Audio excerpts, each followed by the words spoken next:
Saudações alunos, eu sou o professor Marcos Acamini, da matéria de Direito Penal, e hoje falaremos sobre nexo de causalidade.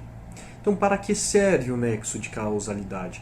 Na aula passada, falamos sobre a conduta humana, que ela pode ser uma ação, ou seja, um movimento positivo, ou uma omissão, que alguém deixa de agir, sendo, pelo Código Penal, próprio ou impróprio. Hoje falaremos sobre o nexo de causalidade. O que isso quer dizer? Como que eu posso responsabilizar alguém em razão de um resultado de dano ou perigo de dano? Então quer dizer, como que eu consigo achar um nexo da ação ou da omissão com o resultado ocorrido em razão daquela conduta?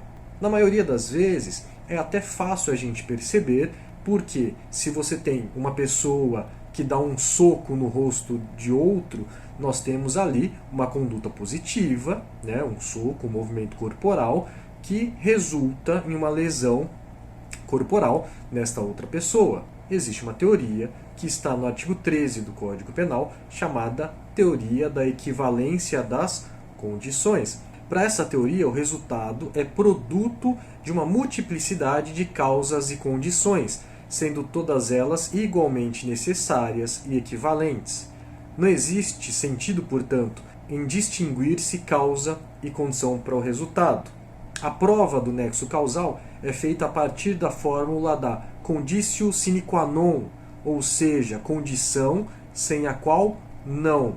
Nós saberemos se um fato é causa do resultado através de um processo de eliminação mental. Se, abstraindo-se o fato, eliminar-se mentalmente o resultado, dizemos que o fato foi causa do resultado.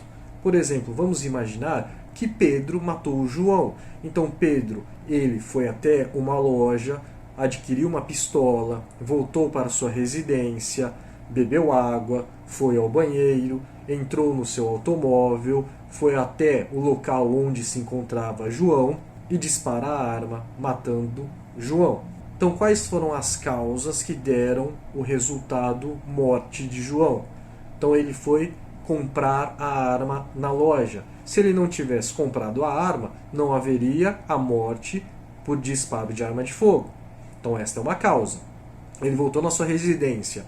Ele foi e bebeu água. Beber água, se você retira mentalmente esta ação, haveria a morte de João?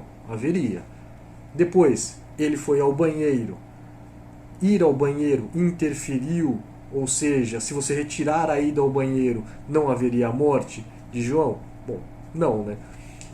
Ele foi até o seu automóvel, deslocando-se até a residência de João. É uma causa que chega no resultado morte de João? Sim. Se ele não fosse na casa de João, ele não teria matado, não teria o encontrado lá. E, por último, quando ele dispara a arma de fogo, isto é uma causa, uma condição que dá resultado morte de João? Sim. Então, estas causas, como comprar a arma, ir até a residência de João e disparar a arma de fogo, são condições sem a qual não haveria o resultado morte. Qual o problema dessa teoria da equivalência das condições? É porque você pode retroagir ad infinitum, ou seja, quer dizer, você pode regredir no passado. Então, se os pais de Pedro não o tivessem concebido, ele não mataria João. Se a arma de fogo não fosse produzida pela empresa X, ele não teria utilizado para matar João. Como que é resolvido este problema? Ele é resolvido pelos chamados elementos subjetivos do tipo, que é o dolo e a culpa. O dolo, que é consciência e vontade de agir, e a culpa, que é uma ação ou uma omissão realizada de forma negligente, imprudente ou por imperícia. E esta é a teoria adotada pelo Código Penal no artigo 13. Portanto, o artigo 13 fala que o resultado de que depende a existência do crime somente é imputado a quem lhe deu causa, considerando-se causa a ação ou omissão sem a qual o resultado não teria ocorrido. Porém, o legislador limitou a abrangência da teoria da equivalência das condições no parágrafo 1º do artigo 13, que trata das concausas. O que é concausa? Chama-se concausa o fenômeno da confluência de mais de uma causa para o resultado. Quando tratamos das concausas, nós deveremos diferenciar as chamadas concausas absolutamente independentes e as concausas relativamente independentes. As absolutamente independentes excluem o nexo causal. Por exemplo, Caio, com a intenção de matar Paulo, ministra um veneno em sua comida.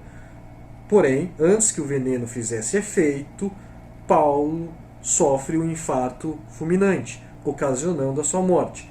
Neste caso, se excluirmos mentalmente a conduta de Caio, o resultado morte será inalterado. Logo, a conduta de Caio não pode ser considerada a causa da morte de Paulo. Houve, portanto, uma superveniência de causa absolutamente independente que inaugurou um novo nexo causal, desvinculando completamente a conduta de Caio do resultado danoso. Já as concausas relativamente independentes diferem das absolutamente independentes, porque se excluirmos mentalmente a conduta do agente pela fórmula da conditio sine qua non, o resultado também será excluído. Por exemplo, se Caio fere gravemente Paulo para que este morra, a vítima é socorrida, sendo levada viva em uma ambulância para o hospital aqui de Três Lagoas, por exemplo.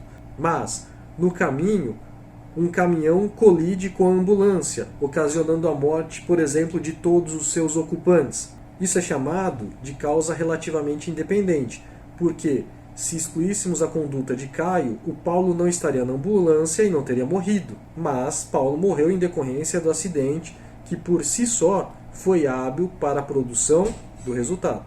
Então, conforme o parágrafo 1º do artigo 13, a superveniência de causa relativamente independente exclui a imputação quando por si só produziu o resultado. Porém, os fatos anteriores imputam-se a quem os praticou. Neste caso, nós estamos falando de uma causa relativamente independente superveniente, ou seja, posterior à conduta do agente. Como este acidente por si só produziu o resultado, o Caio ele vai responder pelos atos praticados.